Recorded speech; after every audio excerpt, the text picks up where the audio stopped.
Assalamualaikum warahmatullahi wabarakatuh. Alhamdulillah, alhamdulillahi rabbil alamin. Assalatu wassalamu ala ashrafil anbiya'i wal mursalin, Sayyidina wa maulana Muhammadin. Asyhadu an la ilaha illallah wa asyhadu anna Muhammadar Rasulullah. Allahumma salli ala Sayyidina Muhammadun musyabihil wal ikram, ya wal jalil wal ikram.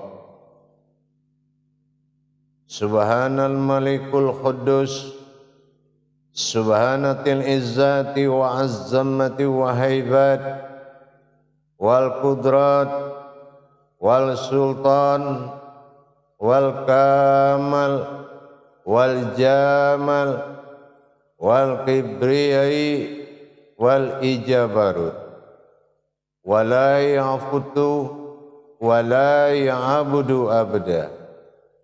Suhubukum kuddus surabuna wa rabbul malaikatihi wa ruhi, subhanallah walhamdulillah wa la ilaha illallah wallahu akbar. Wa tahirin wal mujahidina amma ba'du. Ibadullah wa ittaqullah.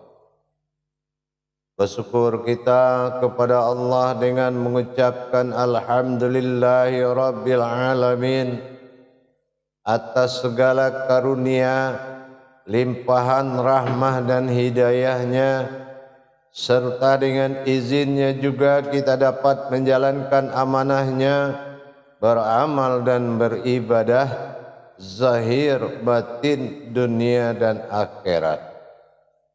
Bersalam kita tidak akan pernah kita lupakan.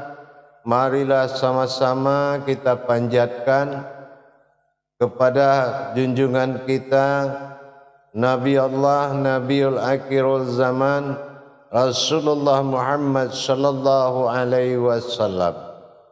Atasnya kalimahnya kita kalamkan bersama-sama dengan membacakan Allahumma salli ala Sayyidina Muhammad wa ala ali Sayyidina Muhammad. Alhamdulillah, bertemu lagi dengan saya Guru Mursyid Syekh Nur Muhammad Buya Irwan Maulana Al-Khalidi dalam makom majelis zikir Ma'rifatullah, tentunya dalam channel kesayangan kita Kupas Tuntas, channel YouTube Buya Pasaman Timur, dalam rangka bertolabul ilmi. Insya Allah kita akan berbagi wawasan dan senantiasa selalu meningkatkan iman dan takwa kita kepada Allah Subhanahu wa ta'ala, tentunya dengan belajar meningkatkan derajat diri kita dan mengkaji diri kita sesuai dengan perintah Allah dalam qudsinya, man arafa nafsahu wa qad araha rabbahu. Tetapi di dalam pengenalan diri tersebut ada hal-hal yang wajib kita ketahui, bahwasanya hakikat bertuhan itu tidak semudah apa yang kita pikirkan. Tidak ada pekerjaan dan kegiatan amalia apapun yang membuat kita dekat dengan Allah kecuali hanya meningkatkan ibadah, melainkan orang-orang yang diberikan pertolongan oleh Allah, yaitu orang-orang yang dikehendaki oleh Allah Subhanahu wa ta'ala. Berbicara mengenai pendekatan diri kepada Allah, bagaimana hakikat yang dikatakan bertuhan kepada Allah. Dikatakan hakikat bertuhan kepada Allah ini ada dua perkara. Yang pertama dinamakan dengan syahadah langsung. Yang kedua dengan syahadiyah tidak langsung. Nah, yang mana yang dikatakan dengan syahadah? Yang dikatakan dengan syahadah itu adalah syalu ala min tawaf, yaitu bergerak dan kemanapun bergerak-gerik dengan Allah semata. Dan yang kedua adalah dikatakan dengan syahadiyah. Apa yang dikatakan dengan syahadiyah? Syahadiyah itu diatur oleh waktu atau tidak langsung. Beribadah tidak langsung kepada Allah diatur oleh waktu dalam 5 waktu, yaitu sholat.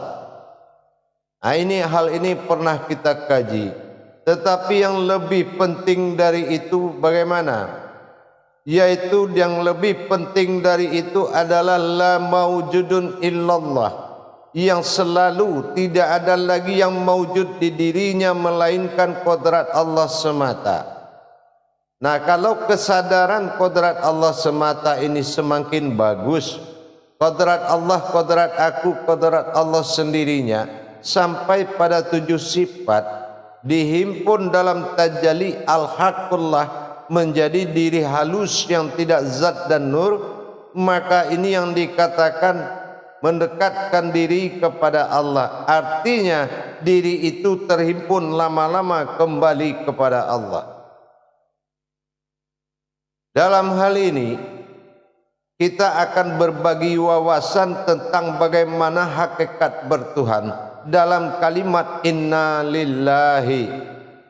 Nah, inilah kalimat inna lillahi ini adalah kalimat saud maksani yang mana wajib dijadikan dengan makna yang sangat banyak.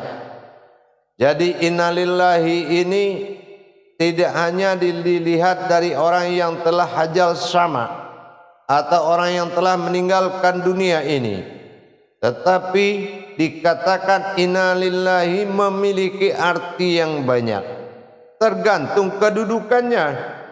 Kalau kedudukannya bertuhannya itu dalam prasangka kecil atau dalam kemampuan kecil, maka inna lillahi akan melahirkan makna yang kecil. Kenapa? Inilah yang dikatakan pembahasan tentang hijaiyah tadi. Kalau kita ingin tahu kodratnya, hijaiyah ini menampung kajian kodrat, yaitu huruf. Jadi kalau kita sudah paham bagaimana yang dikatakan innalillahi, kadang-kadang kalau ada orang tidak paham innalillahi ini, maka dia kadang-kadang dia berpikir ingin mendekatkan diri kepada Allah. Nah, diri mana lagi yang dia harus dekatkan? Dan Allah mana lagi yang tempat dia mendekatkan? Nah, ini berarti antara diri dengan Allah ini belum terhimpun berupa alif dengan alif. Alif inna lillahi, diawali alif, diakhiri alif. Artinya aku asalnya engkau dan akulah akhirnya engkau. Artinya apa? Ini maknanya sangat banyak sekali. Tergantung kita memahami dan mengetahui kajiannya. Nah, kalau umpamanya dari sisi kita hidup, nah dari sisi kita hidup bermaknalah inna lillahi, inna ilaihi, artinya akulah Tuhan engkau. Nah, ini dikala kita hidup. Jadi kalau aku Tuhannya engkau, berarti inilah tumpuan dari segala perbuatan zahir dan batin kita. Nah, tapi kalau umpamanya inna lillahi, nah lillah artinya kepada engkau kembali. Tapi di sini penterjemahan daripada kalimat ini tadi, hijaiyah akan melahirkan makna yang sangat banyak. Jadi kalau umpamanya kita ingin sholat, nah itu juga innalillahi, kita mengembalikan diri kepada Allah. Nah, bagaimana alif yang dua ini? Kita tahu kan innalillahi ini alifnya 2. Nah, tapi di Al-Quran kita tahu juga kalau alif itu 2, 1 aftar terlihat, 1 ba'dal tunggal tidak terlihat, tersirat. Nah, artinya di inna lillahi ini juga mengandung sifat tersurat dan tersirat, nyata dengan tidak nyata, zahir dan batin. Nah, kalau kita menuntut ilmu, artinya inna lillahi, inna ilahi, inna ilahi, aku adalah Tuhan diri, aku adalah diri sebuah Tuhan, akan melahirkan banyak. Inna lillahi, seharusnya itu sudah pandangan yang sangat meningkat. Kalau kita sudah banyak pengalaman, pemahaman tentang kodrat-kodrat ayat innalillahi, insya Allah itu juga sangat banyak membawa hikmah. Jadi kalau umpamanya kita sholat innalillahi, ya, tapi kalau wa inna ilaihi rajiun, itu cara pengembaliannya. Pengembalian dari alif ke alif tadi. Nah, bagaimana? Tergantung lagi kembali kepada kedudukan keilmuan kita, kedudukan derajat dan pengetahuan kita. Nah, kalau kita pengembaliannya hanya sebatas dari Allah aku tercipta, kembali Allah aku diciptakan, kembali kepada Allah, dari tanah aku jadi, ya sampai di tanah, ya sampai di tanah selesai. Tapi kalau umpamanya kita kembali inna ilahi, inna ilahi, nah kalau hi ini jatuh kepada waruhi, yang disebut dengan ruhi, ruhi adalah ruh Allah yang ditiupkan kepada zatnya, kodratnya adalah Muhammad, rohani namanya diri.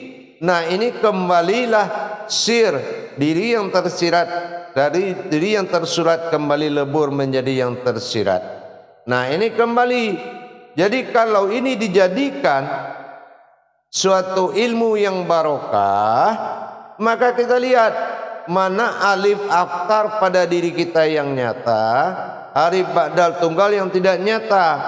Yang tidak nyata apa? Kenapa? Semuanya maujudnya itu kan manusia. Maujudnya itu kan kembali ke kitanya, ke manusianya kembali. Nah, jadi kita lihat maujud, aftarnya nur kasyah atau adalah sifat nyata bagi jasad kita. Nah, lihat, ya kan? Nah, sementara ba'dalnya wahid tunggalnya tadi, ini ilahnya, ini kembali kepada sifat rohani. Jadi di sini kelihatan zahir dan batin. Inilah yang alafa. Kenapa dinamakan dia alif? Alif itu berasal dari hukum hijaiyah, alif lam fa, artinya alam batin. Nah, alam batin itu apa? Berarti ada batinnya, tersiratnya alif itu di dalam tersuratnya. Ada yang tersirat di dalam yang nyatanya. Nah, yang tersirat ini seperti yang dalam bismillah. Bismillah itu alifnya tidak terlihat. Nah, ininya namanya ba'dal tunggal. Nah, inilah titian kajian diri. Nah, ini sifatnya ilahinas. Nah, tapi kalau aftar itu sifatnya adalah Rabbil Alamin. Nah, itu sifatnya Rabbil Alamin, daripada sekalian alam, Tuhan daripada sekalian alam. Nah, jadi kalau kita memasangkan inna lillahi, nah, jadi kalau kita mengkaji dan memulangkan diri kita saat mau tidur, saat mau kemanapun bepergian, inna lillahi wa inna, dan sesungguhnya saya ilaihi, berasal dari Tuhan, ruhku ji'un, dan kembali kepada batin, lenyap di situ. Nah, setelah lenyap kita berjalan. Nah, itu. Jadi kalau sudah ini yang dinamakan dari Allah kepada Allah, inilah yang dikatakan dengan wa huwa ma'akum aina ma kuntum, al-hadid ayat 4. Nah, itu yang dikatakan bagaimana dengan Allah selalu dimanapun berada. Dengan dimanapun engkau ada, di situ ada aku. Dimanapun kamu berada, di situ ada aku. Nah, inilah alif tadi, inna lillahi. Jadi kalau umpamanya kita dalam menjalankan hajat, atau ingin bepergian, atau ingin tidur, selalulah kita di dalam kandungan Allah Subhanahu wa ta'ala, di dalam lamunan kelimahnya inna lillahi wa inna ilaihi raji'un. Itu menyatakan hakikat sir hayat gaib, artinya hilang. Nah, artinya tinggallah zahir di situ, yaitu zahir batinnya Allah. Artinya batin yang terlihat, itu zahir. Itu zahir adalah batin yang terlihat. Jadi kalau kita selalu di dalam inna lillahi, makanya kalau ada yang meninggalkan dunia ini, nah di sini banyak pemahaman. Jadi kalau kita tingkatkan pengetahuan iman kita, maka inna lillahi ini akan melahirkan makna hakikat yang sangat luas, yang sangat berbeda. Tapi kalau kita hanya mengetahui inna lillahi itu orang meninggal, ya, wa inna rajiun masuk tanah, sangat dangkal ilmu pengetahuan itu. Tidak pantas Tuhanmu Allah kalau hanya kemampuanmu sebatas begitu. Kenapa? Allah itu maha tinggi dan derajatnya maha dimuliakan. Makanya kita harus berilmu itu yang pantas dan masuk akal. Artinya apa? Kalau kita derajat pengetahuan Islam kita ini atau keselamatan kita ini sedikit, maka ya keselamatan kita juga akan tidak terurus. Makanya Islam itu ya ayyuhallazina amanu, orang-orang yang sudah diamankan, orang yang aman, yang amanah. Tapi kepada ayat Allah kenapa kita tidak amanah? Kenapa? Sudah jelas Allah selalu innalillahi dengan kita. Kenapa kita berpikir kalau mati baru innalillahi? Itu terlalu jauh kita dari prasangka. Terlalu jauh kita dari prasangka. Makanya kita harus kembali lagi, ya. Boleh kita memiliki suatu masukan pemahaman, tapi tidak boleh keluar dari pemahaman Allah. Al-Quran itu iqra, bacalah, imanilah, rasakanlah, nikmatilah, jalanilah, yakinilah. Banyak makna iqra itu. Jadi kalau kita tidak menikmati kenaikan derajat di dalam berilmu kepada Allah, akhirnya apa? Akhirnya kita menemui makom diri yang sangat tidak relevan untuk diterima oleh Allah, tidak bagus, ya. Artinya apa? Makomnya terlalu rendah. Jadi inna lillahi ini adalah suatu pernyataan tasbih diri kita kepada Allah. Inna illahi. Nah, kalau orang kita kaji seperti orang meninggal dunia, inna lillahi, ya. Nah, oh iya, dari Allah dia berasal, wa inna ilaihi rajiun, pada Allah dia kembali. Apa Allah di bawah tanah? Apa Allah itu di bawah tanah? Apa Allah di bawah tanah? Coba kita pikirkan dengan akal sehat, ya. Allah tidak di mana-mana, tapi di dalam dirimu sendiri. Wa fi anfusikum afala tubsirun. Jangan kita berpikir dengan kemuliaan langit dan bumi dan kita menuduh Allah di sana. Tidak. Allahul ladzi khalaqas samawati wal arda wa ma bainahuma. Aku jadikan 7 lapis langit dan 7 lapis bumi, tapi aku ada di antara itu. Maka kita harus mencari jalan bagaimana dengan Allah selalu dimanapun berada. Iaitulah dengan innalillahi tadi. Alif dan alif jaminannya. Alif itu alafa, kita dikumpulkan. Artinya apa? Alif awalnya, alif akhirnya. Jadi kalau kita lihat dari sisi orang meninggal, umpama orang yang tidak punya kemampuan apa-apa, innalillahi wa inna ilaihi rajiun, telah berpulang ke rahmatullah si anu bin si anu, ya. Nah, itu sama sekali hajal sama di amaliyah, ikhlas dengan syariat. Air, api, angin, tanah, kulit, daging, urat, tulang masuk lagi ke dalam tanah. Dia tidak tahu tanah itu terbuat dari Ar-Rahman. Ar-Rahman itu Al-Quran, bukan tanah asalnya diri, ya. Kita paham. Bukan tanah asalnya tanah. Coba tanya lagi, tanah itu dari tanah enggak asalnya? Tanah itu dari tanah enggak asalnya? Coba kita berpikir lagi. Air itu dari air nggak asalnya? Air itu berasal dari mana? Apa wujud aslinya? Semua Ar-Rahman. Semua itu Al-Quran, kodrat. Tapi kita tidak mau berpikir ikhlas jadi bangkai di dalam tanah. Inilah yang kita khawatirkan. Jangan kita merendahkan kodrat dan derajat Allah pada diri. Sesungguhnya diri itu adalah derajat dan kodratnya Allah semata. Muliakan. Jadi jamaah, bagi orang yang hidup berilmu, inna lillahi, inna illahi, ya, ingat kata Allah, saya adalah Tuhan. Nah, ini orang yang berilmu dan beribadah, dia tidak merubah tauhidnya. Buktinya mana? Qul a'udzu birabbin nas, malikin nas, ilahin nas, ilahin nas, ilahi, inna illahi, saya Tuhanmu. Nah, ya, jadi di situ ketahuan di surat An-Nas, inna ilahi, ilahinas. Tapi bagi orang yang menjiwa dan raga Allah bagi dirinya, dia memakai inna ilaihi, ya, aku adalah kehidupan Allah, aku adalah hakikat Allah, inna ilaihi. Nah, ada hidup di situ.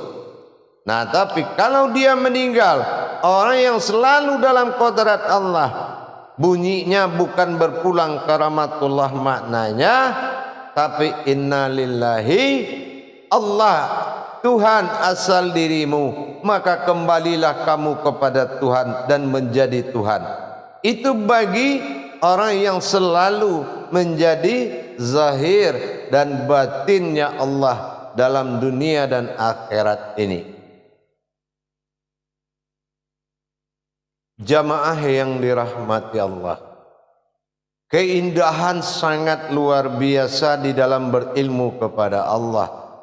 Kemudahan sangat banyak kalau kita memahami dalam berilmu kepada Allah. Dan keilmuan sangat kuat sekali. Seperti yang saya bilang, mengenal Allah hidup akan indah. Ingat, mengenal Allah hidup akan indah. Kenapa tidak indah? Semuanya adalah kita jalankan dan irab fabayya wa rabbikum atukaziba. Nah, ini nikmat, dikasih tubuh, dikasih semua, ya, menjalankan sebagai kodrat jiwa dan raganya, menikmati hasanahnya dunia ini. Tapi kalau kita dalam masa keumatan yang jauh dari masa sifat dan kodrat Allah, maka kita akan terbentur dengan kodrat-kodrat alam. Kita akan terbentur dengan kodrat alam, karena kita adalah perjalanan batin dan sirnya Allah. Batin kodratnya alam, sir kodratnya Allah. Inilah Rahman dan Rahim. Jangan tidak memiliki kualitas ba alif sin, ya.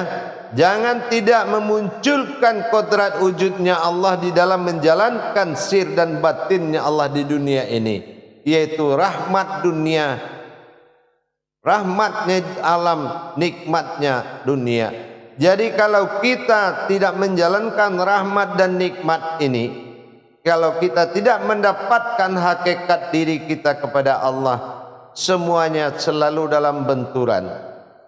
Jadi kalau kita sudah innalillahi, berarti kita sudah dalam kandungan zat dan sifatnya Allah.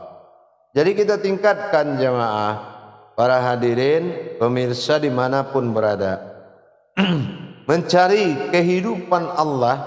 Di dalam diri itu ada 3, ya. Kita buktikan. Pertama ada qayyum. Qayyum itu yang menghidupkan. Itulah Rabbani, batin, nyawa bagi diri. Yang kedua adalah khayyum. Khayyum itu yang hidup. Yang hidup ini adalah zat. Zat itu adalah ruhi wa rohani. Itulah Muhammad. Nah, rohaninya Muhammad.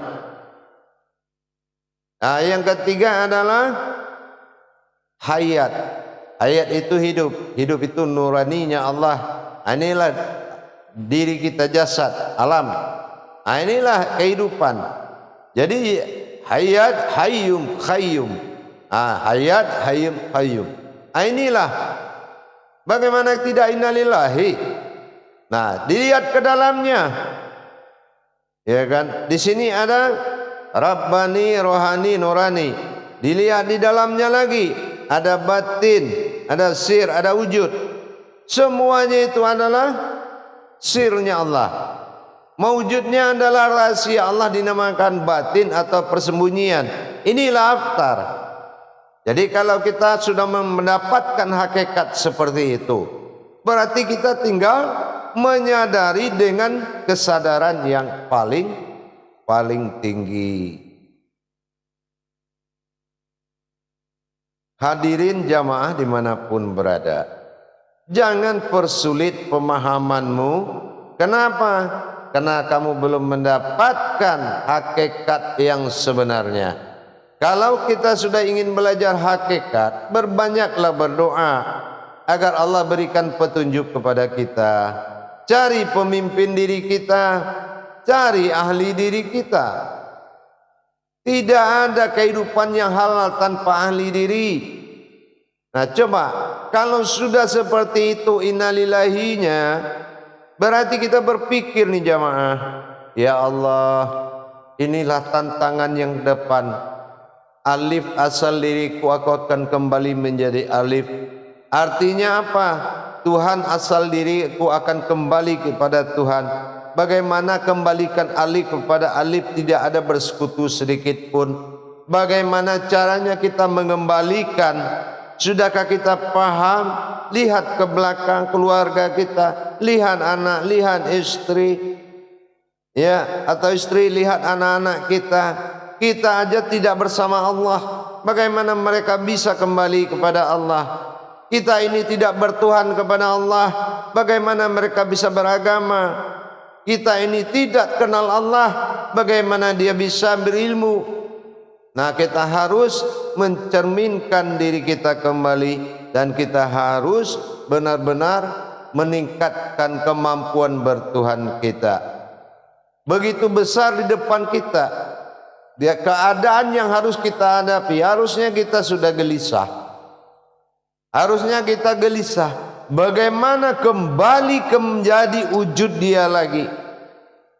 Bagaimana kita bisa kembali menjadi wujudnya? Inna lillahi, inna dari aku, lillah engkau berasal, hi kembali kepada aku.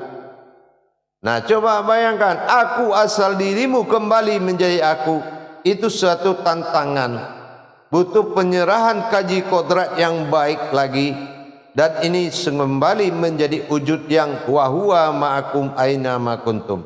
Lah kalau kita dimanapun dengan Allah, arti dengan Allah apa? Wahuwa ma'akum. Kalau hu dia, kalau sudah dia padamu, wahuwa ma'akum aina, maka saya ma kuntum adalah kamu. Artinya apa? Sudah di haknya, yaitu di dinul Islamnya, sudah di lingkungan alam keselamatan tadi, yaitu maujudullah.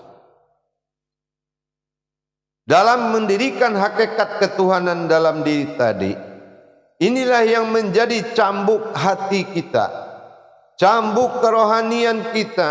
Sejauh mana kita sudah memahami kodrat-kodrat tersebut.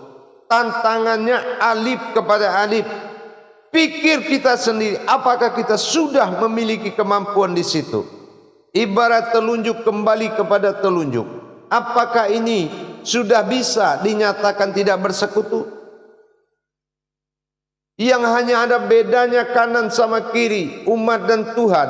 Sementara alif kembali kepada alif, alif kembali kepada alif.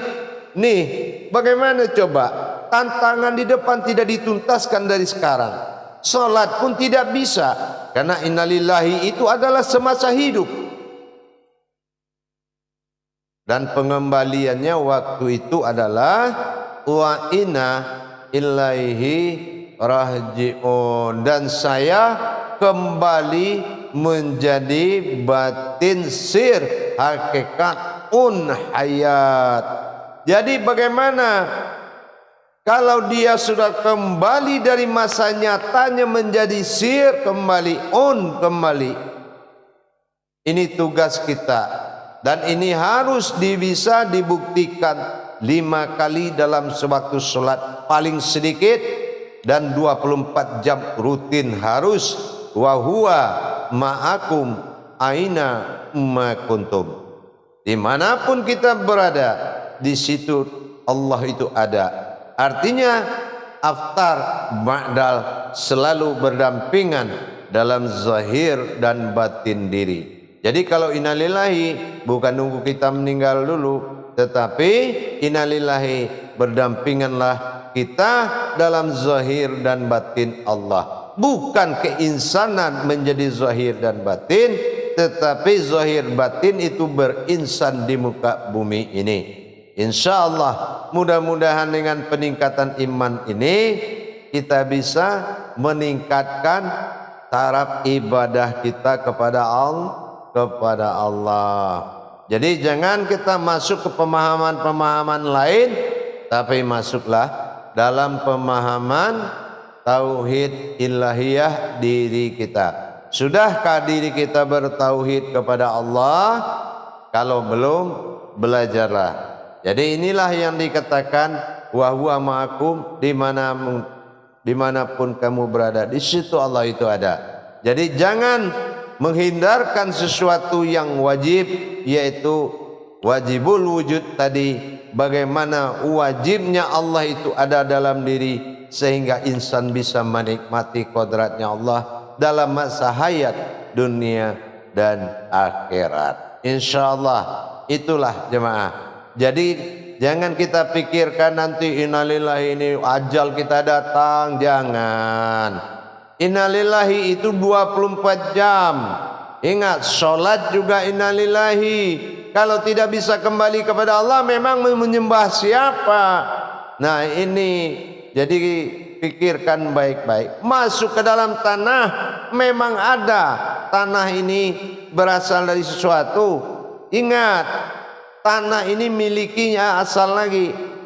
Tanah ini ada asalnya, bukan tanah ini asal manusia. Jangan dibolak-balik.